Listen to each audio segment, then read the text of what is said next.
November 7th, 1876.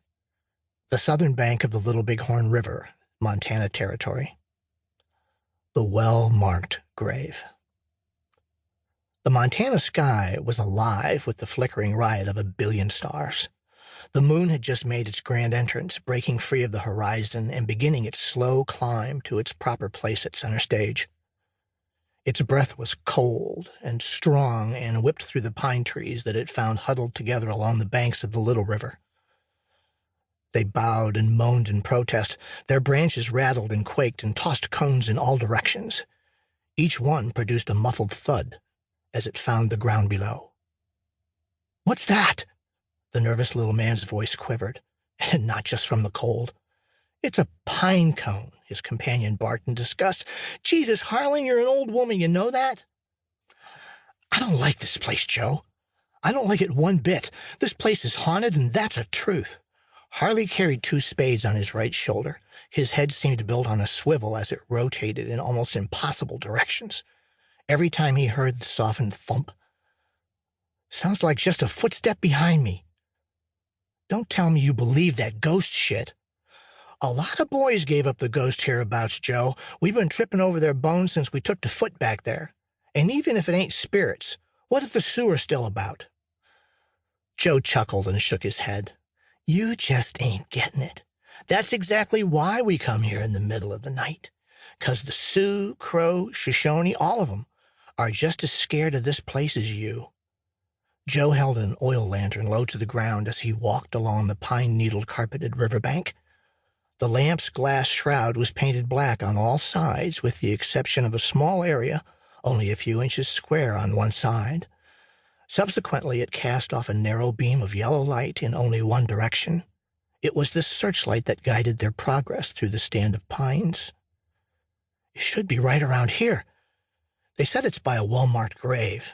Joe's eyes were glued to the ground. Harlan's eyes were everywhere else. "What's this?" Joe Puzzled's voice was cut off by a scream. Joe jolted back into Harlan, and the two fell backward in a lump. "What? What?" Harlan cried. "Jesus!" Joe cursed. "What the hell is that?" He turned his light back toward the base of a nearby tree. Sitting with its back against the tree, relaxed in death, a skeleton, or what was left of one, sat facing them in the night. At its feet was spread the loose dirt of a freshly opened, shallow grave. "Shit, Joe, looks like it just crawled out of the ground." The top of the skeleton's skull was missing above the cheekbones. The bones from the left arm lay scattered about, but other than that, the body was intact.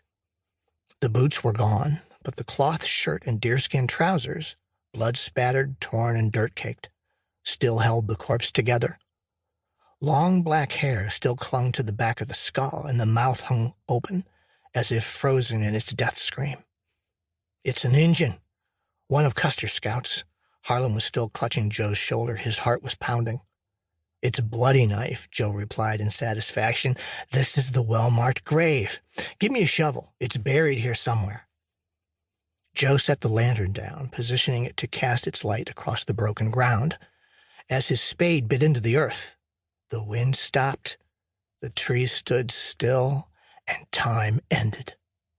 To Harlan, it was a dark blur. A shadow swept in from behind and to the left. It made almost no sound, far less than the pine cones. It fell upon Joe and killed him instantly. His blood spattered the pines, the needled ground, poor Bloody Knife's bones, and Harlan's face.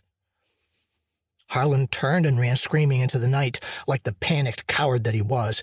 He ran back along the path by which they'd come, but the way was dark with shadows. The moon pierced the path here and there with guiding moonbeams of lunar blue. He knew that to trip and fall would mean certain death, for he could hear it coming for him in mortal pursuit. And it was gaining on him. He could hear its rasping breath directly behind him. All at once the moon shone fat and full through a break in the trees to his immediate left. He broke that way. So did the creature.